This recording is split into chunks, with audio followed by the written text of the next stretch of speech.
हाँ, ध्यान दीजिएगा, लास्ट क्लास में हम कहाँ तक कर लिए थे? हम दक्षिण भारत के इतिहास को चालू किए थे, ठीक है। और इसी दक्षिण भारत के इतिहास में हमने यहाँ पे उसका फर्स्ट फेज देखा था, जहाँ मतलब 100वीं से लेकर के 250 ईस्वी तक, यानी कि 100 एडी से लेकर के 250 एडी तक हमने सारी चीजों को जाना और समझा था, ठीक है। अब इसके बाद हम यहाँ पर बात करते हैं कि आखिर अब यहाँ पे साउथ इंडिया का हिस्ट्री जो है, तो एक तरह से हमें इसके बारे में इतनी जानकारी स्पेसिफिक नहीं मिलती है। हालांकि जब हम दक्षिण भारत के, जैसे तमिलनाडु बोर्ड की पुस्तकें वगैरह पढ़ते हैं, जब स्पेसिफिक दक्षिण भारत का इतिहास पढ़ते हैं, तब हमें यहाँ कुछ कुछ जानकारी मिलती है। लेकिन इंडियन हिस्ट्री के कॉन्टेक्स्ट में हमें अब इसको कहाँ पे उठाना है? अब हमें इसको उठाना है जब इनका नॉर्थ इंडिया के किसी रूलर से क्या होगा बताइए? कॉन्टेक्ट होगा। तो इनका नॉर्थ इंडिया के किस रूलर से कॉन्टेक्ट होता है आगे चल करके? तो हम देखते हैं हमारे यहाँ क्रमशः, जैसे आपने देखा सबसे पहले हर्यक वंश था, हर्यक वंश के बाद फिर शिशुनाग वंश, शिशुनाग वंश के बाद फिर नंद वंश, ठीक है, नंद वंश के बाद फिर मौर्य वंश, मौर्य वंश के बाद फिर शुंग वंश, शुंग वंश के बाद कर्ण वंश, और कर्ण वंश के बाद कौन? सातवाहन वंश, ठीक है। और सातवाहन के बाद हम देखते हैं तो कहीं ना कहीं कौन एक्टिव हो जाते हैं?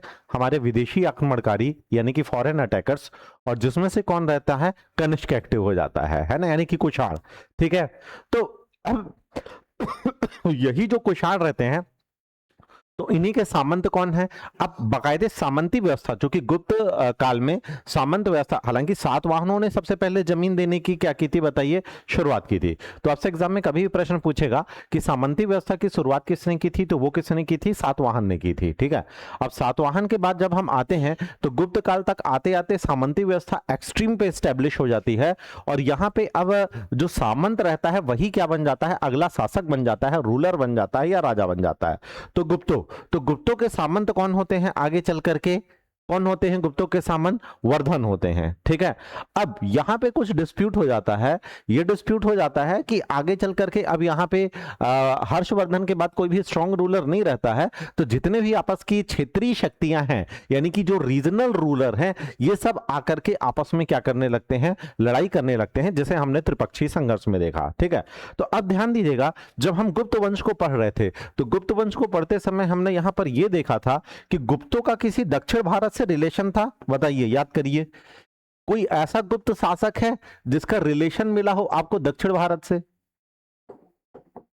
कोई ऐसा गुप्त का शासक है? आप सब पढ़ चुके हैं, बताइए, ऐसा कोई शासक है जिसका आपको रिलेशन मिला हुआ हो दक्षिण भारत से?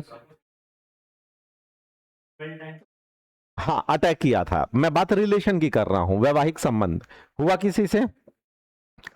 अरे भैया, प्रभावती का विवाह हुआ कि नहीं हुआ? प्रभावती का विवाह, देखो सब पूरा चार्ट आर्ट बना दिए ना, तो कछु चार्ट बनाए ना रिवीजन किए।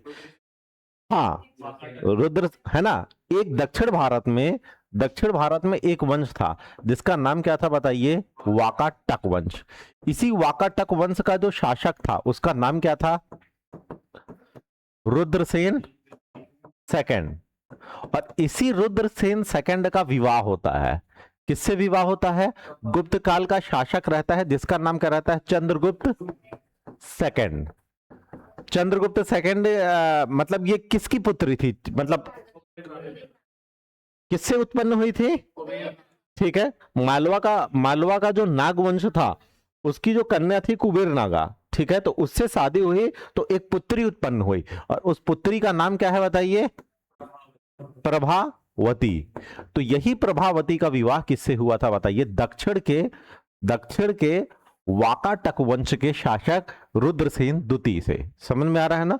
कहां से फिर आगे चल करके दक्षिण भारत के इतिहास को हमें उठाना है। क्लियर है ना? तो यानी कि अब हम क्या पढ़ेंगे बताइए? दक्षिण भारत में कौन सा इंपॉर्टेंट वंश पढ़ेंगे हम?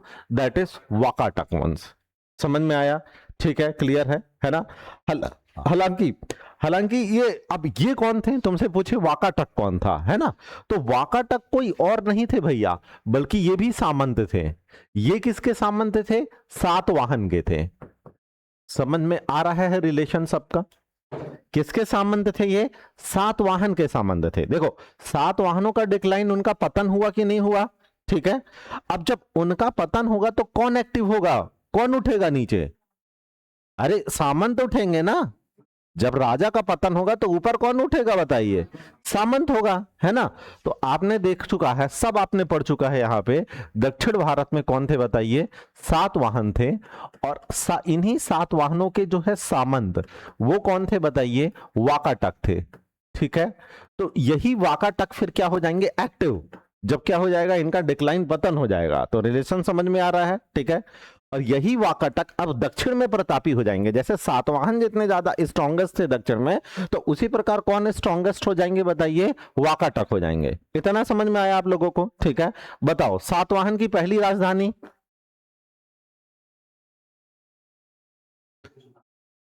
और उसके बाद आगे चल के क्या शिफ्ट हो गई, समझ में आया। तो लेकिन ये जो वाकाटक थे, तो इन्होंने अपनी कैपिटल मालूम किसको बनाया, नागपुर को बनाया, है ना, एकदम बीचों बीच के क्षेत्र को बनाया। यानी कि जो सेंटर, आपको पता है आज भी इंडिया का कहीं ना कहीं आप जो एक सेंटर ऑफ पॉइंट निकालें तो नागपुर ही आता है मोटे मोटे तौर पे। हालांकि एमपी के तो जीके में आप पढ़ते हैं कि करौन है बहुत, जो ज्योग्राफिकल सेंटर है यहीं पास में है ना, सिहोरा के पास में, दैट इज द करौन, वो है ना। तो अब चूंकि उस समय नागपुर था, उस समय नागपुर क्यों था, क्योंकि भारत अफगानिस्तान भी आता था, पाकिस्तान भी आता था।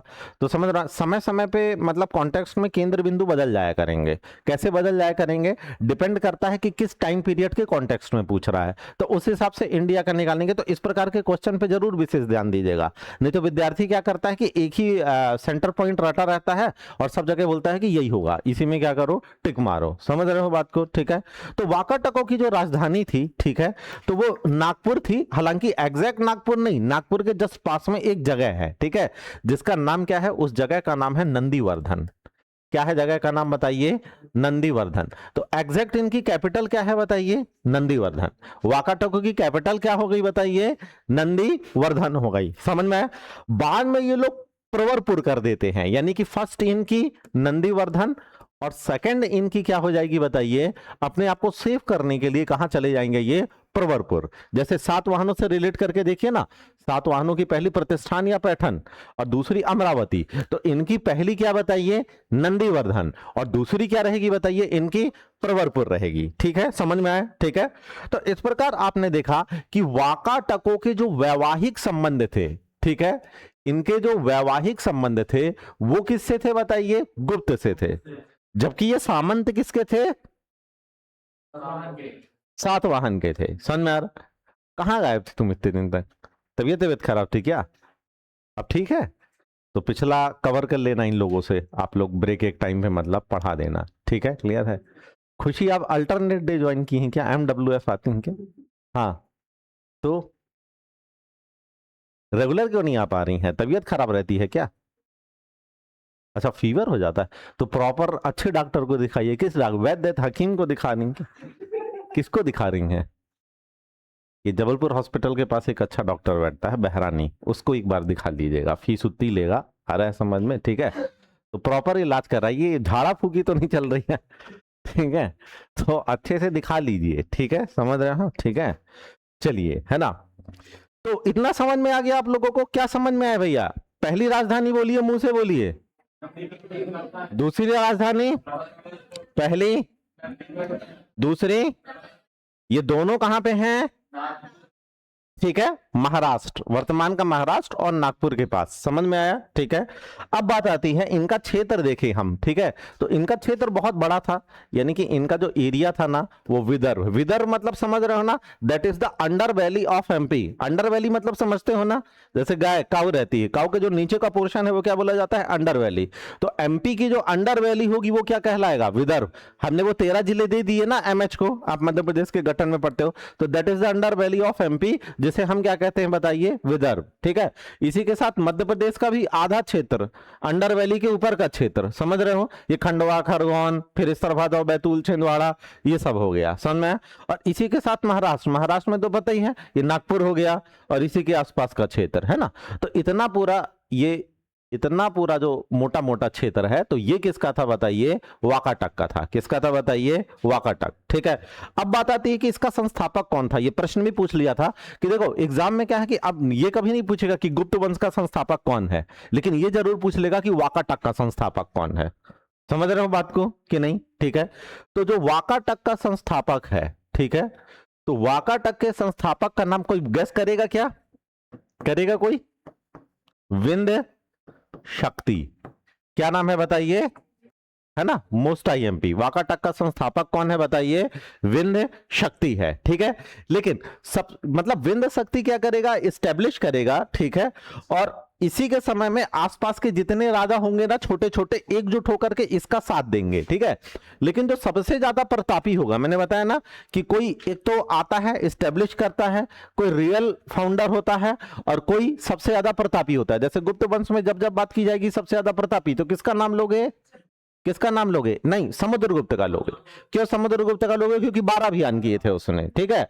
और जब पूछेगा कि सबसे ज्यादा योग्य कौन था, तो किसका नाम लोगे? चंद्रगुप्त सेकंड का। योग्य था भाई, तभी ना उसने मतलब सारा इस चीज को मतलब एक किया, आ रहा है समझने। और उसके दरबार में 9 रत्न थे, ठीक है, क्लियर है। तो इसका जो सबसे ज्यादा प्रतापी शासक है उसका नाम क्या है बताइए? प्रवर सेन। इसी के नाम पे हम यहाँ पे प्रवरपुर देख रहे हैं कि नहीं देख रहे हैं बताइए, है ना। इसी के नाम पे क्या हुआ, मतलब ये सबसे ज्यादा इंपॉर्टेंट क्यों है? क्योंकि इसने अश्वमेध यज्ञ कराया था। क्या कराया था? अश्वमेध यज्ञ कराया था। समझ में आया? किसने कराया था अश्वमेध यज्ञ? जब बात आएगी किसने कराया बताइए? प्रवर सेन ने कराया। समझ में आया बात को? ठीक है। अब इसी के साथ हम यहां पे बात करें तो इसने जो कैपिटल है, कैपिटल किसे बनाया? अपने नाम पे ही बनाया, प्रवर सेन। तो प्रवरपुर। समझ में आया? प्रवरपुर। समझ में आया? ठीक है, क्लियर है ना। अब इसके बाद रुद्रसेन 1 आएगा, इंपॉर्टेंट नहीं है, और रुद्रसेन 2 आएगा। समझ में? 1 आएगा रुद्रसेन 1, रुद्रसेन 2। रुद्रसेन 2 क्यों इंपॉर्टेंट है बताइए? ये समझ में? ठीक है। इसके बाद अगला जो है रुद्रसेन फर्स्ट, और अगला क्या है बताइए? रुद्रसेन सेकंड। अब रुद्रसेन सेकंड के बारे में हम नहीं पढ़ेंगे क्योंकि सब जान चुके हैं, ठीक है, क्लियर है। तो सबसे ज्यादा यहां पे फेमस कौन होगा बताइए? क्योंकि ये दामाद रहेगा किसका बताइए? चंद्रगुप्त का। और अंतिम शासक रहेगा हरिशेन, यानी कि लास्ट वन। लास्ट वन कौन है? हरिशेन, ठीक है। ये हार जाएगा। किससे हार जाएगा मालूम है? चालुक्य से। क्योंकि अब कौन एक्टिव हो जाएंगे यहां पे आपको पता है? राष्ट्रकूट और चालुक्य। राष्ट्रकूट के सामंत कौन? चालुक्य। चालुक्य के सामंत कौन? राष्ट्रकूट, है ना। तो यहां पे जब चालुक्य एक्टिव हो जाएंगे तो चालुक्य जीत जाएंगे, और कौन हार जाएगा? हरिशेन। इस प्रकार वाकाटक वंश का पतन हो जाएगा। तो वाकाटक वंश समझ में आया? दक्षिण भारत में समझ में आया कि नहीं आया बताइए?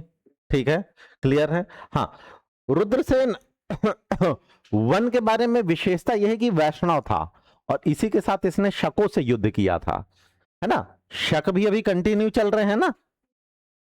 शकों को पूरी तरह से नष्ट कौन कर देगा?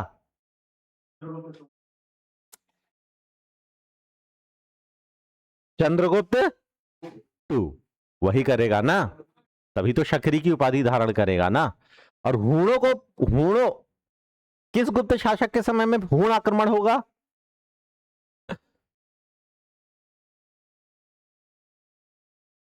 और कौन उनको हरा देगा? और देखो परसों ही पढ़े, परसों नरसों।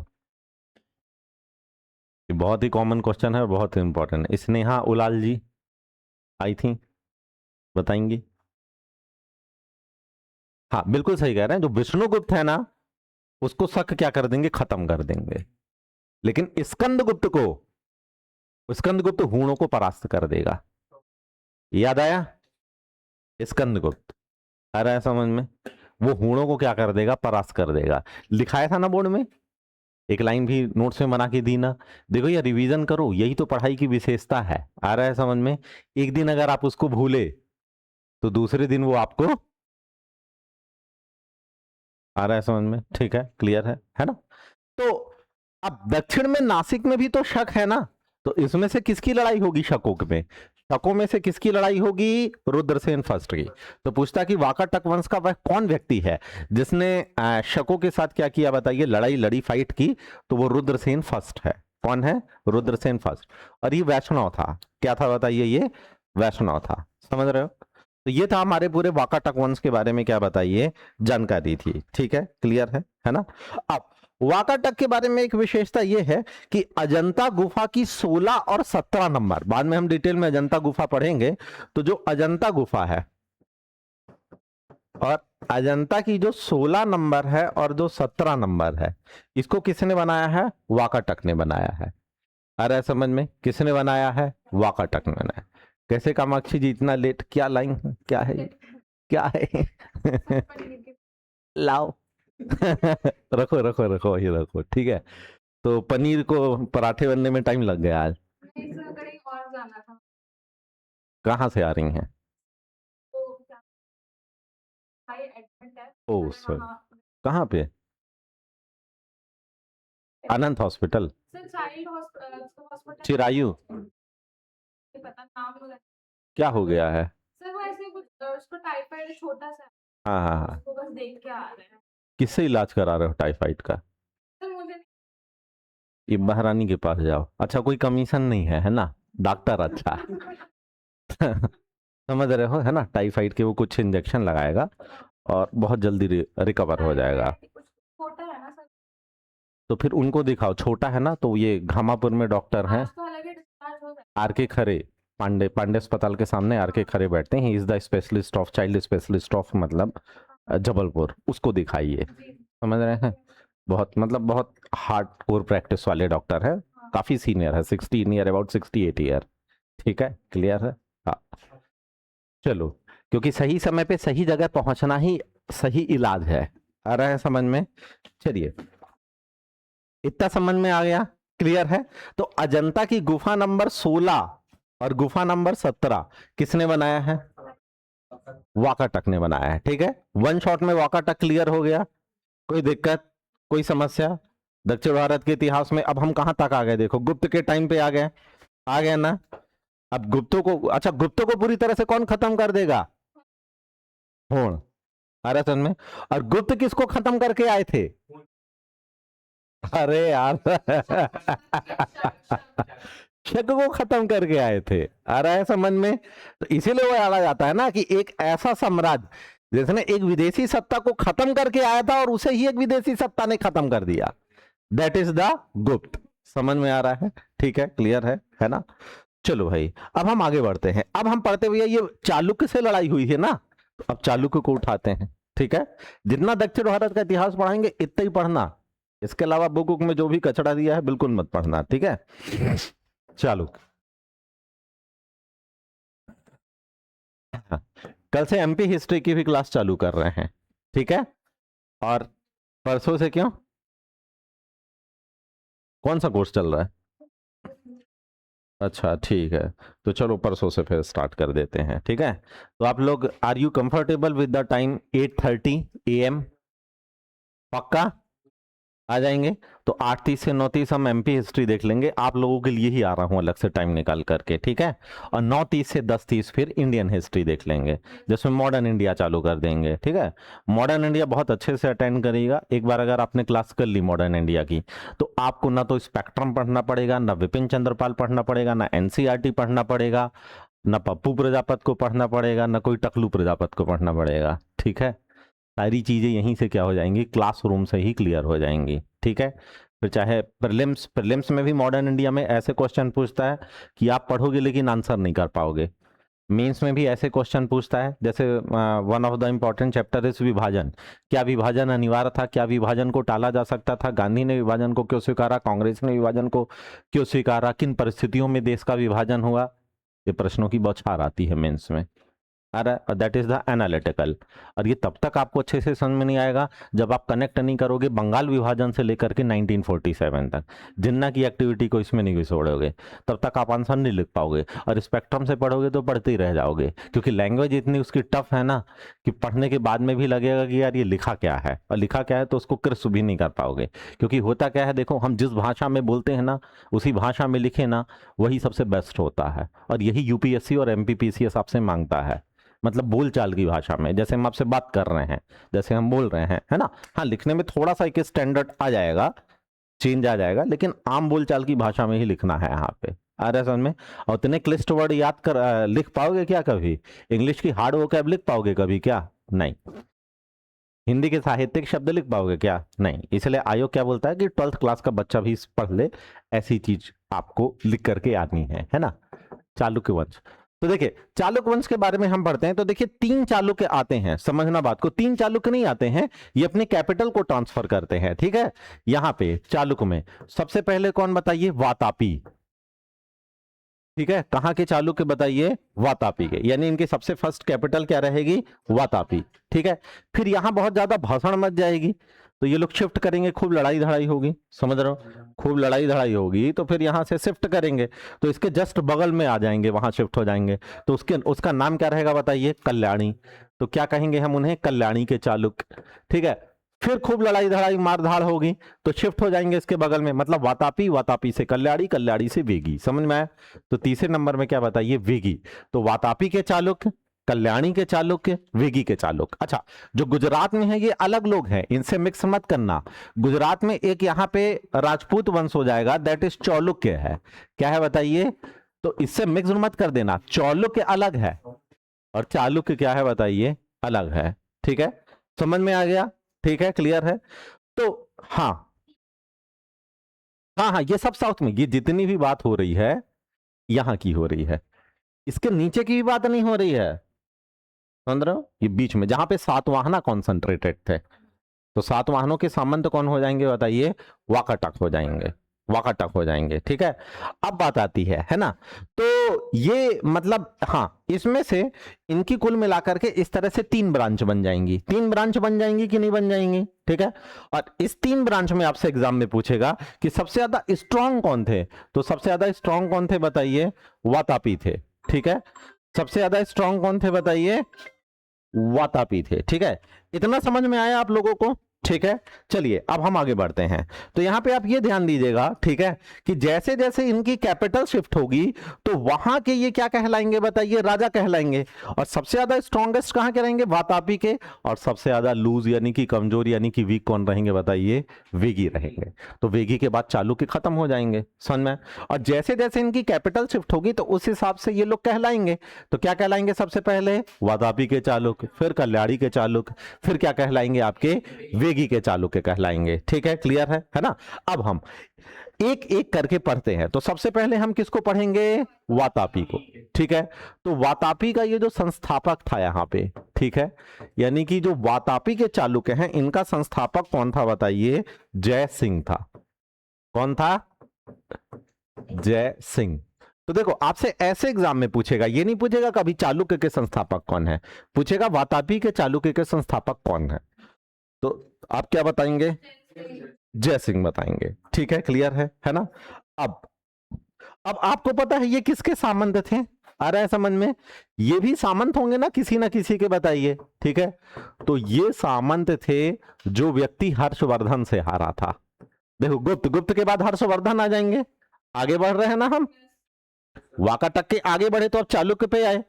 तो वहां देखो सातवाहना से वाकाटक, वाकाटक से देखो सातवाहना से वाकाटक से कहां है? चालुक्य। लेकिन यहां बीच में कोई रहेगा, दैट इज पुलकेशिन सेकंड। कौन रहेगा बताइए? समझ में? और ये बहुत प्रतापी शासक रहेगा। कौन बताइए? पुलकेशिन सेकंड। ठीक है, तो हर्षवर्धन को किसने परास्त किया था? हर्षवर्धन को किसने परास्त किया था? पुलकेशिन सेकंड। तो पुलकेशिन सेकंड के ही सामंत कौन थे बताइए? वातापी के चालुक्य। समझ में आ रहा है आप लोगों को? ठीक है, अब देखिए ध्यान दीजिएगा यहां पे। ठीक है, अब बात यहां पे ये आती है, ये पूरी जानकारी हमें कहां से मिल रही है? ये पूरी कंप्लीट जानकारी ए होल इंक्रिप्शन यानी ए होल अभिलेख से मिल रही है। ठीक है, अब ए होल अभिलेख को लिखा किसने? तो पुलकेशिन का दरबारी कवि था, दरबारी कवि था। और इस दरबारी कवि का नाम क्या था? रवि कीर्ति। तो आपसे एग्जाम में पूछता है कि आखिर ए होल अभिलेख को किसने लिखा है? तो जो पुलकेशिन द्वितीय है ना, तो पुलकेशिन द्वितीय का जो दरबारी कवि है जिसका नाम क्या है बताइए? क्या है भैया नाम? रवि कीर्ति। और चंद्रगुप्त द्वितीय का दरबारी कवि? हाँ, सबसे महान तो कालिदास ही हुए ना, कालिदास ही है ना, समझ में आ रहा है? ठीक है, तो इस प्रकार से ये सभी के क्या है बताइए, दरबारी कवि पूछ लेता है। ठीक है, हाँ। अब बात आती है यहाँ पे कि इसी एहोल अभिलेख में हमें इसके हारने की जानकारी थी, है ना, ये सारी जानकारी थी, सब कुछ हमें कहाँ से मिल रही है, मतलब ये सारी चीजों से हमें क्या मिल रही है बताइए, मिल रही है। ठीक है, हाँ, एक चीज यहाँ पे ध्यान दीजिएगा, वातापी को ही बादामी भी कहा जाता है, बादाम जानते हो ना, तो बादामी भी बोलेगा तो भी वही बात है, वातापी भी बोलेगा तो भी क्या है बताइए, वही बात है। समझ में आया? ठीक है, क्लियर है ना? चलो, इतना समझ में आया आप लोगों को? ठीक है।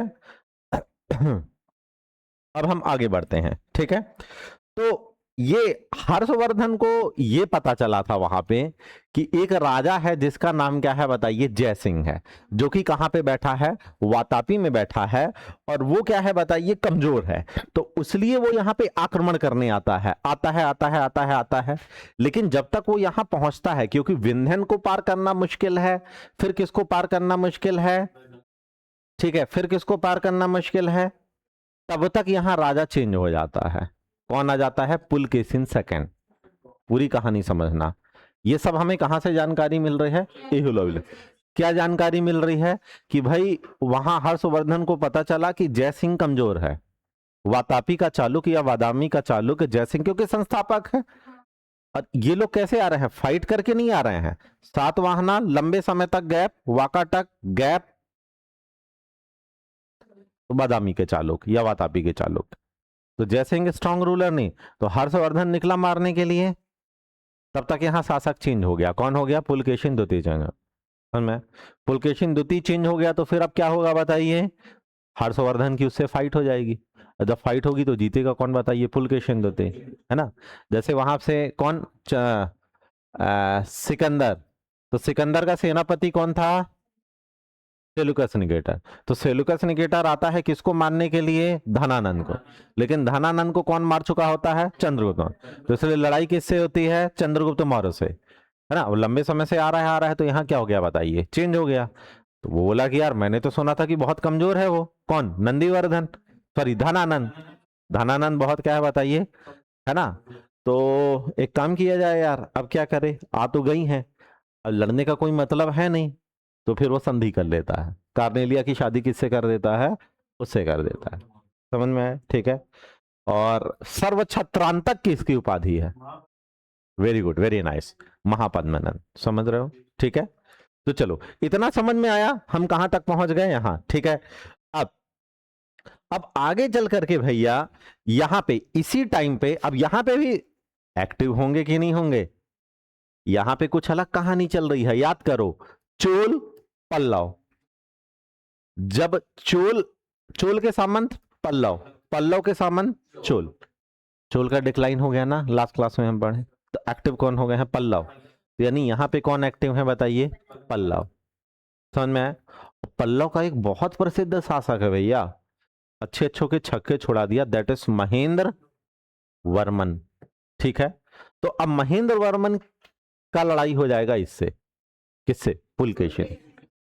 लो, महेंद्र वर्मन पीट देगा, क्योंकि महेंद्र वर्मन क्या रहता है बताइए, बहुत शक्तिशाली शासक रहता है।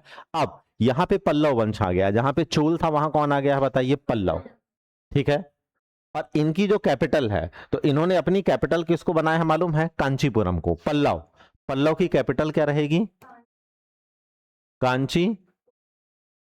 समझ में आया? अब यहां पे कौन एक्टिव हो गया है, हाँ पूछिए पूछिए।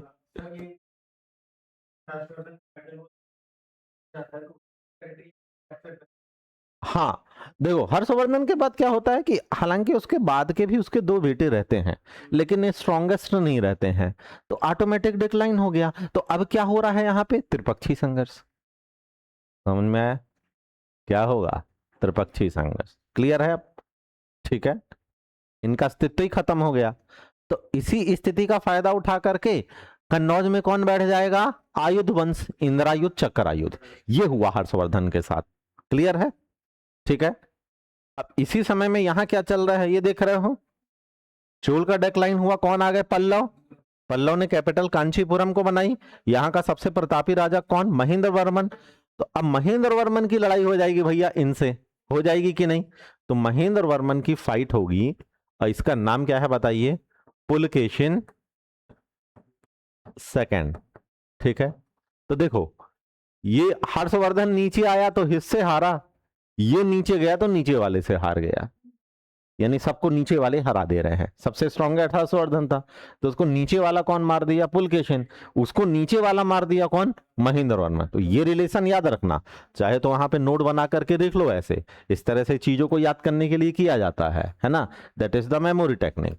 कि हर्षवर्धन, इसको किसने पीट दिया भाई, क्या नाम था, पुलकेशिन सेकंड। इसको कौन पीट देगा, महेंद्र वर्मन। और यही ब्रैकेट में लिख लेना ये कौन है, पल्लव, है ना। पुलकेशिन द्वितीय कौन है, चालुक्य।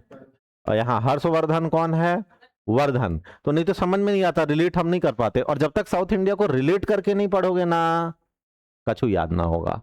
बुक में बस लिखा रहेगा, वहां एक फैक्ट, अरे सर क्या लिखा था, क्या लिखा था, याद नहीं आ रहा, याद नहीं आ रहा। क्योंकि जब तक सिस्टमेटिक वे से नहीं पढ़ोगे, जब हम लॉन्ग टाइम तक पढ़ते हैं तब जाके ये रिलेशन फाइंड आउट कर पाते हैं। समझ में आया, ठीक है। इतना क्लियर है, इतने में किसी को कोई दिक्कत, ठीक है। इतना याद हो गया कि नहीं हो गया, ठीक है। चलो अब हम आगे बढ़ते हैं, ठीक है। अब चूंकि ये कांटे की टक्कर थी कि नहीं दोनों की, ये कसम खाएगा कि मैं कुछ भी हो जाए, मर जाऊंगा तो मर जाऊंगा, लेकिन महेंद्र वर्मन को अब मैं नहीं छोड़ूंगा। अब मैं मरने के लिए लड़ूंगा, ठीक है। अब मैं क्या करूंगा बताइए, मरने के लिए ही लड़ूंगा, लेकिन इन लोगों को पूरी तरह से खत्म कर दूंगा। अब इसके आगे क्या होगा भाई, फिर से लड़ाई होगी। तो यहां पे कौन है बताइए, पुलकेशिन सेकंड। अब यहां पे राजा चेंज हो जाता है, महेंद्र पल्लव का। तो पल्लव का महेंद्र वर्मन के बाद जो अगला शासक रहता है उसका नाम कौन रहता है बताइए, नरसिंह वर्मन। कौन रहता है, नरसिंह वर्मन, ठीक है। अब इसने कसम खा के रखी थी, बोला चाहे कुछ भी हो जाए इसका पूरी तरह से पतन कर दूंगा। लेकिन पता चला यहां ऐसा आदमी आ गया जो इससे भी ज्यादा, एक तो नर ऊपर से सिंह, तो जीतेगा कौन, सिंघम। लो सिंघम जीत गया, समझ गए। पूरी छुट्टी किसकी, पुलकेशिन सेकंड का। क्योंकि आदमी आ रहा, नरसिंह देव स्वयं आ गए, उसको चीर हरण कर दिए, अरे समझ में, गोदी में बैठा करके। और जैसे ये कर दिया तो इसने उपाधि धारण की, वातापी कोंड पुष्पा, वातापी कोंड। तो पूछता है कि वातापी कोंड की उपाधि किसने धारण की, नरसिंह वर्मन में। क्यों धारण की, पुलकेशिन द्वितीय को हराने के उपलक्ष्य में। तो ये पल्लव का और वातापी का रिलेशन समझ में आ रहा है कि नहीं आ रहा है, ठीक है। एक बार फिर बताएं, बताओ कहां आंख थी, थोड़ा सा वो हो गया क्या, हाँ ठीक है। इसके बाद यहीं बैठ जाना, यहीं बैठ के देख लेना रिगार्डिंग, ठीक है, क्लियर है। हाँ दोनों पल्लव के हैं, दोनों पल्लव के। अभी हम पढ़ेंगे पल्लव को, अभी हम पल्लव को पढ़ेंगे, आप बिल्कुल सही कह रहे हैं। लेकिन अभी इनके कॉन्टेक्स्ट में पढ़ रहे हैं ना, तो केवल इन दोनों को उठा रहे हैं, फिर स्टॉप करके पल्लव पे भी चलेंगे ना। नहीं तो ऐसे में तो फिर आप बहुत ज्यादा कंफ्यूज हो जाओगे, है ना। फिर से देखना 60 में भैया, देखो वातापी कल्याणी वेगी, वातापी का जय सिंह कमजोर था तो मारने कौन आता है, हर्षवर्धन। तो हर्षवर्धन जब आता है तो जय सिंह चेंज हो जाता है, कौन बन जाता है बताइए, PK2। और जो PK2 रहता है आ रहा है समझ में, उसको आगे चल करके कौन मार देगा बताइए, महेंद्र वर्मन मार देगा, ठीक है। पुलकेशिन सेकंड की लड़ाई किससे हो जाएगी बताइए, महेंद्र वर्मन जीत जाएगा, ठीक है। फिर लड़ाई होगी यहां पे आप ऐसा कर देना, देखो वर्सेस PK2। और PK2 बेचारा दोनों बार हार जाएगा, और दोनों बार यानी यहां पे कौन जीत जाएंगे बताइए, पल्लव। और पल्लव में कौन है, महेंद्र वर्मन के बाद बताइए नरसिंह वर्मन। तो ऐसा छोटा सा चार्ट बना लोगे तो एक ही बार में याद हो जाएगा। समझ में आ गया कि नहीं आ गया। तो यहीं पे चीजें क्या हो गई बताइए, क्लियर हो गई, ठीक है। हर्षवर्धन को पढ़ने की जरूरत नहीं है, लेकिन रिलेट करके बता दिया। पुलकेशिन द्वितीय था, पुलकेशिन द्वितीय को कौन हराएगा बताइए? महेंद्र वर्मन भी हराएगा और नरसिंह वर्मन भी हराएगा। दोनों पल्लव हैं, क्योंकि पल्लव बहुत ज्यादा शक्तिशाली बन गए। जैसे चोल शक्तिशाली थे ना, वैसे पल्लव शक्ति, मतलब दक्षिण में इन दोनों का डंका बचेगा। किसका? पल्लव का और चोल का। अरे समझ में? और पल्लव को कोई नहीं हरा पाएगा। पल्लव को कोई हरा पाएगा तो केवल चोल, और चोल को भी कोई नहीं हरा पाएगा। चोल को हरा पाएगा तो कौन? पल्लव। इसलिए पल्लव चोल, पल्लव चोल, पल्लव चोल। समझ में आ गया? ठीक है, क्लियर है ना? उसी प्रकार यहां क्या चलेगा आगे चल के? अब राष्ट्रकूट आएगा, तो चालुक्य राष्ट्रकूट, चालुक्य राष्ट्रकूट, चालुक्य राष्ट्रकूट, ये चलेगा।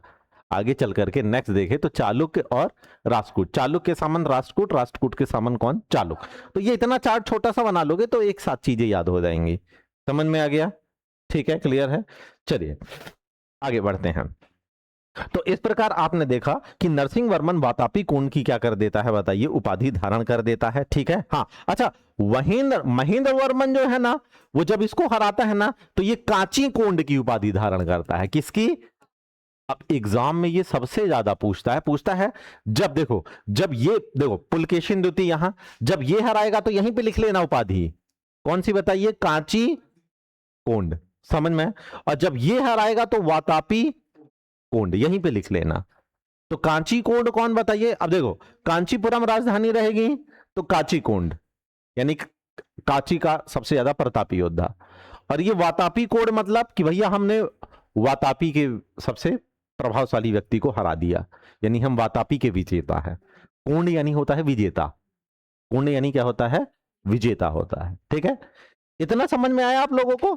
तो इतने ही चार्ट से आपका शॉर्ट में मेन तो ये फ्रेम कर लेंगे, और नोट्स में शॉर्ट में क्या बना लेंगे बताइए? ये चीज बना लेंगे। तो ये चीज बना लेंगे तो आपका अच्छे से क्या हो जाएगा बताइए? मेमोराइज हो जाएगा चीजें। ठीक है, क्लियर है? आगे बढ़े हम। चलिए अब आगे बढ़ते हैं हम। तो कुल मिलाकर के आपने अभी तक क्या समझा भाई? चलो इसका कॉन्सेप्ट समझाते हैं दक्षिण भारत के इतिहास का। कि अभी तक बच्चों आपने ये समझा कि भैया देखिए कुछ ऐसा था कि सबसे पहले तो आपने पढ़ा था संगम युग। पढ़ा था कि नहीं पढ़ा था? और संगम युग में कौन थे? यहां पे कौन थे बताइए? चोल। यहां पे कौन थे? थेर। और यहां पे कौन थे बताइए? पांड्य। ठीक है, इनका प्रतीक चिन्ह क्या था? इनकी कैपिटल क्या थी? उरई। और इनका क्या था? मछली। और इनकी कैपिटल क्या थी? मदुरई। इनका क्या था बताइए? इनकी कैपिटल क्या थी? है ना? तो ये फर्स्ट फेज हमने पढ़ा था। ठीक है, क्लियर है? अब इसके बाद हम सीधे बताए थे आपको कहां उठाएंगे? Second phase. कब उठाएंगे? 8वीं सेंचुरी, 8वीं सदी में। आज हमने ये पढ़ा, समझ में? तो 8वीं सदी में भैया हमने क्या पढ़ा? यहां पे देखिए, हमने यहां पे ये पढ़ा, ये वाला जो क्षेत्र है, यहां कौन आएगा? वाका टक। और वाका टक सामंत किसके थे? सातवाहन के। समझ में आया? ठीक है, वाका टक के बाद कौन आ गए बताइए? चालुक्य। लेकिन चालुक्य आए कहां के बताइए? वातापी या बादामी के। अब इसके बाद कौन आ जाएंगे मालूम है? इन्हीं के सामंत। और इनके सामंत कौन रहेंगे? राष्ट्रकूट। यहां का कॉन्सेप्ट समझ में आया कि क्या हो रहा है? अब हम राष्ट्रकूट को पढ़ेंगे, इतना कॉन्सेप्ट। हाँ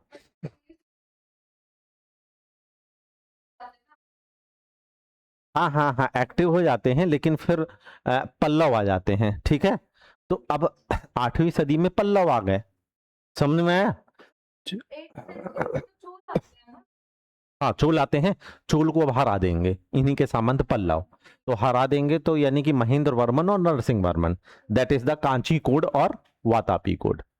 समझ में आया? देखो आज तो तुम्हें याद है कांची कोड, वातापी कोड, लेकिन क्या तुम्हें ये 10 दिन बाद याद होगा?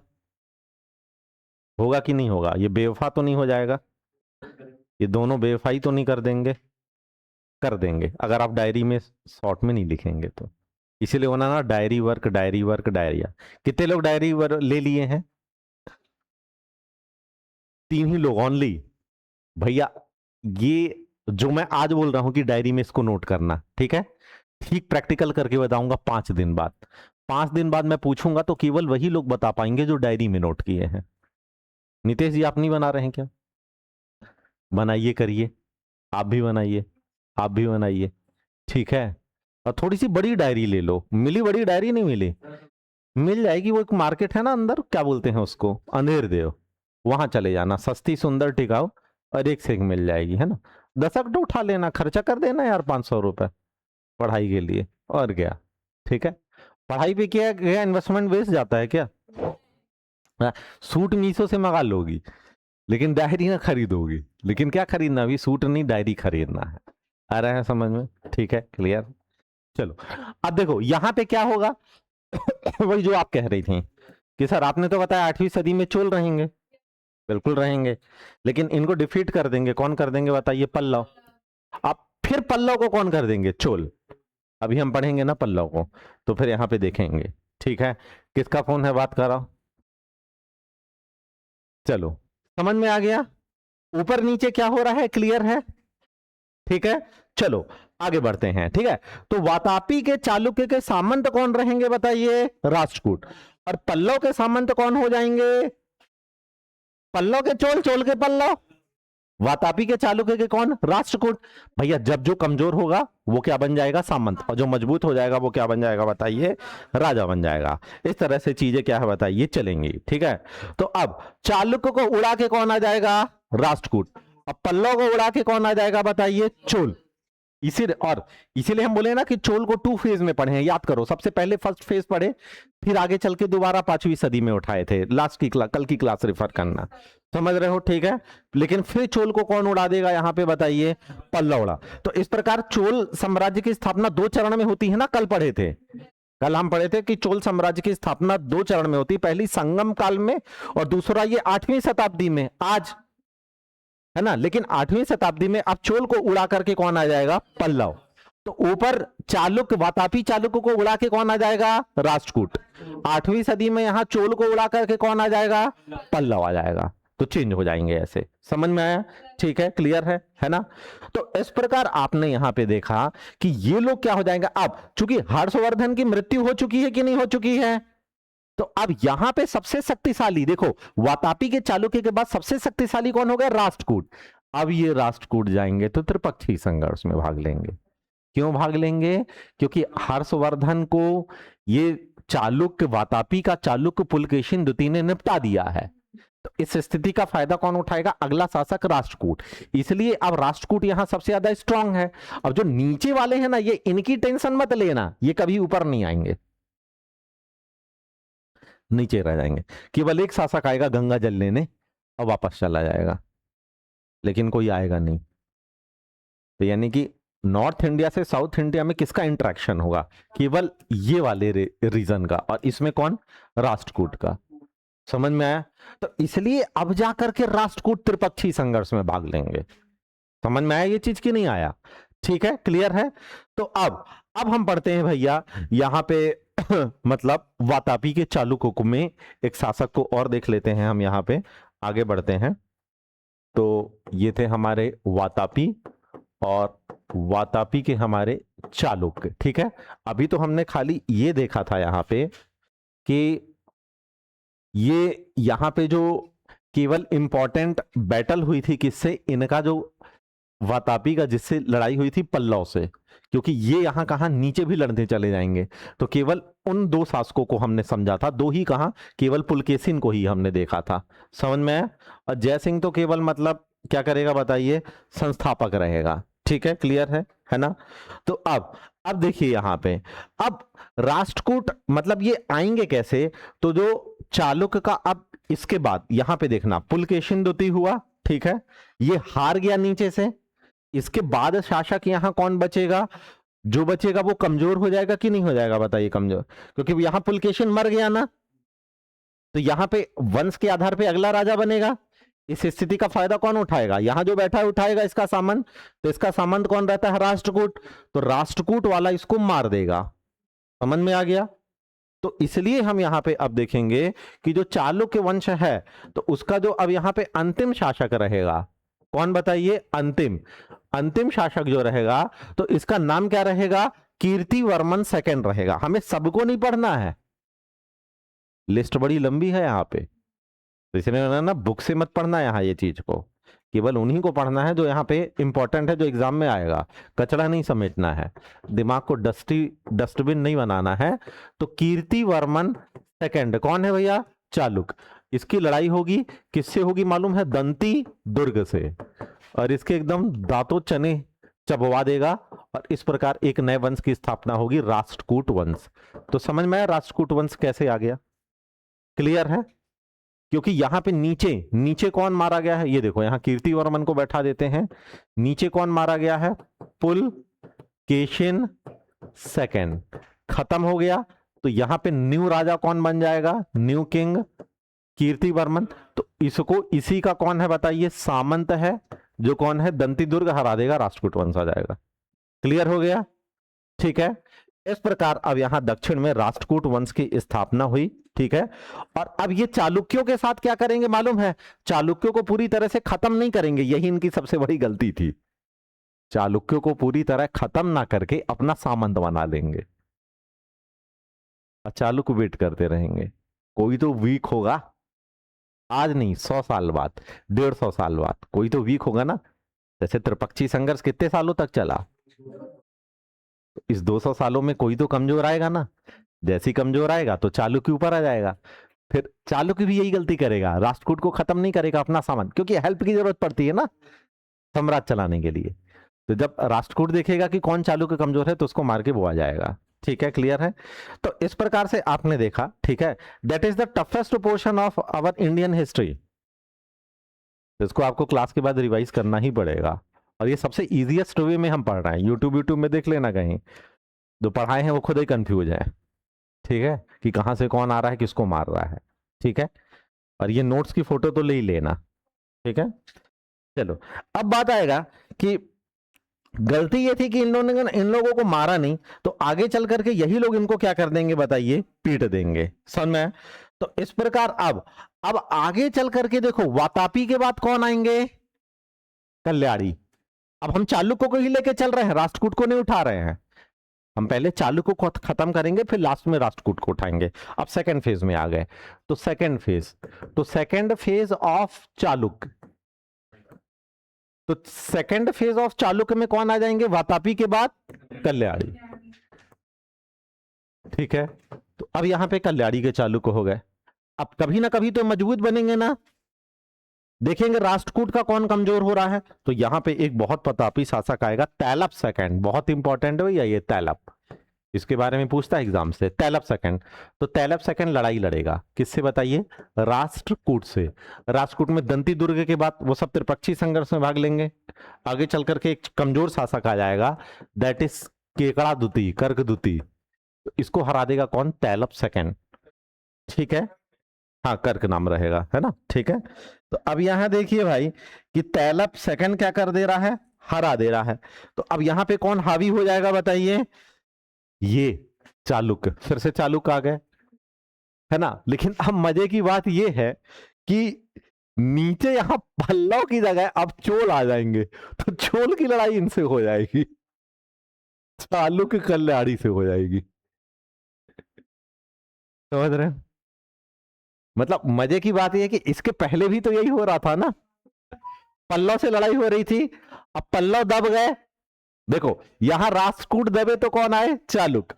अब वहां पल्लव दबे तो कौन आए बताइए? चोल। अब यहां एक्टिव कौन हो गए बताइए? चोल। और चोल में भैया एक ऐसा शासक है जो सबके छक्के छुड़ा देगा, दैट इज राजेंद्र चोल। कौन? राजेंद्र चोल।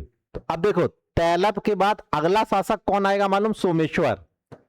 ठीक है, तो अभी तो ये ऊपर बैठे हैं, कोई दिक्कत नहीं है, लेकिन यहां नीचे लड़ाई होगी इनकी चोल से, तो सोमेश्वर को बहुत बुरी तरह से पीट देगा। कौन पीट देगा बताइए? राजेंद्र चोल। अब लो, ये वीक तो राष्ट्रकूट एक्टिव। समझ में आ रहा है? ठीक है, अब देखो यहां पे, हाँ देखिए यहां पे पल्लव की जगह कौन एक्टिव हो गया? चोल। यहां पे कौन हो गए बताइए? कल्याणी के चालुक्य आ गए। देखो पहले कौन आए थे? चालुक्य वातापी के। फिर कौन आ गया? राष्ट्रकूट। फिर कौन आ गया? ये। समझ में आया? ठीक है, अब यहां पे क्या था बताइए? पल्लव आ गए थे, पल्लव की जगह कौन आ गया? चोल। चोल में बहुत स्ट्रॉन्गेस्ट रूलर आ गया कौन? राजेंद्र चोल। अब यहाँ तैलब तो जीत जाएगा, तो राष्ट्रकूट को हरा के कौन आ जाएगा? कल्याणी का चालुक्य तैलब द्वितीय आ जाएगा। लेकिन तैलब के बाद अगला शासक कौन? सोमेश्वर। तो सोमेश्वर को कौन हरा देगा यहाँ? राजेंद्र चोल। राजेंद्र चोल कैसे आ रहा है? समझ में आ रहा है? ठीक है, तो इस प्रकार से नीचे अब सबसे ज्यादा पावरफुल कौन है? अब यहाँ चोल सबसे ज्यादा पावरफुल रहेंगे। ठीक है, क्लियर है ना? तो इस प्रकार से क्या हुआ बताइए, यहां पे ये हो गया, इतना समझ में। और राजेंद्र चोल ने इतने बार हराया, इतने बार हराया, मेनी टाइम्स हराया, तो ये शर्म के मारे जल समाधि ले लेता है। तो बोलता है कि वह कौन सा चालुक्य वंश का शासक है जिसने जल समाधि ले ली थी? तो किसने जल समाधि ले ली थी? सोमेश्वर ने। किस नदी पे ली थी बताइए? भद्रा नदी पे। किस नदी पे ली थी? आप देखते हैं ना, तुंग और भद्रा आपस में मिलकर तुंगभद्रा बनती हैं, तो भद्रा। समझ में आ गया? ठीक है, क्लियर है। अब इसके बाद अगला शासक यहां पे आएगा विक्रमादित्य सेकंड, सोमेश्वर। ठीक है, सोमेश्वर के बाद विक्रमादित्य 6। किस नंबर का बताइए? 6। कहां का भाई? ये सब कहां के बताइए? कल्याणी के चालुक। तो पहला तैलप हो गया, दूसरा सोमेश्वर हो गया, तीसरा विक्रमादित्य। तो विक्रमादित्य 6 के बारे में भैया ये बात है कि इसने भैया था तो सबसे ज्यादा योग्य, लेकिन इसने कोई युद्ध नहीं लड़ा। और चोल ऊपर नहीं आएंगे, चोल नीचे ही रहेंगे। ऐसा नहीं कि चोल ऊपर आ जाएंगे, चोल कहां रहेंगे बताइए? नीचे ही रहेंगे। ठीक है, हाँ, इसकी लड़ाई ही नहीं होगी। ये यहां मैंने लिखा ना कि ये व्यक्ति जो है युद्ध ही नहीं लड़ेगा। विक्रमादित्य 6 विक्रमादित्य उपाधि धारण करता है, इसलिए हम इसे विक्रमादित्य 6 के नाम से जाने। अब इसके पहले कौन कौन आए अपन को कोई मतलब नहीं है, और ये बहुत ज्यादा प्रसिद्ध इसलिए है क्योंकि इसका दरबारी कवि विल्हन था। हाँ, ये 1 2 3 क्या है? टीके हैं। ठीक है, इसका सबसे ज्यादा इंपॉर्टेंट ये है कि इसका दरबारी कवि पूछता है, वो कौन था? विल्हन था। कौन था बताइए? विल्हन था। ये यहां पे क्या करता है बताइए? पूछता है। समझ में आया? हाँ, विक्रमादित्य 6 का। ठीक है, इसका दरबारी कवि कौन था बताइए? विल्हन। और विल्हन ने बहुत प्रसिद्ध रचना रची है जो आपसे एग्जाम में पूछता है। कौन सी रचना रची है? विक्रमांक देव चरित्र। इसकी रचना का नाम क्या है? रचना विक्रमांक देव चरित्र। किसने रची है? विल्हन ने। ठीक है, जो किसके बारे में है? विक्रमादित्य 6 के चरित्र के बारे में है। ठीक है, और इसी ने मतलब इसी के समय में एक व्यक्ति और था जिसका नाम क्या था बताइए? विज्ञानेश्वर। क्या नाम था बताइए? विज्ञानेश्वर, जिसने बुक लिखी है मिताक्षरा। तो पहला व्यक्ति कौन हो गया? विल्हन। दूसरा व्यक्ति कौन हो गया? क्या नाम है दूसरे व्यक्ति का? विज्ञान। तो विज्ञानेश्वर। और विज्ञानेश्वर ने कौन सी बुक लिखी है? मिताक्षरा। कौन सी बुक लिखी है बताइए? मिताक्षरा बुक लिखी है। ठीक है, क्लियर है? इस प्रकार से हम देखेंगे कि जो चालुक, जो कल्याणी के चालुक्य हैं, आ रहा है समझ में? ठीक है, तो इस प्रकार से वातापी और कल्याणी के चालुक्य के बीच में 150 साल का गैप रहेगा। देखो मैंने बताया ना, इन दोनों के बीच में कितने साल का गैप रहेगा? 150। और बीच में कौन आ जाएगा? राष्ट्रकूट आ जाएंगे। तो ये इनकी क्या थी बताइए? कहानी थी। ठीक है, क्लियर है? तो आज इतना ही करते हैं। ठीक, मिताक्षरा बुक का नाम है। बुक विज्ञानेश्वर एक कवि है जो बुक लिख रहा है, बुक का नाम है मिताक्षरा। यानी मिताक्षरा क्या है बताइए? यहाँ पे बुक है। तो आज इतना ही करते हैं, यहाँ पे स्टॉप करते हैं, नहीं तो माइंड हो जाएगा हैंग। ठीक है, इतना क्लियर है? किसी को कोई समस्या? शॉर्ट में रिवीजन चाहते हैं? एक बार शुरू से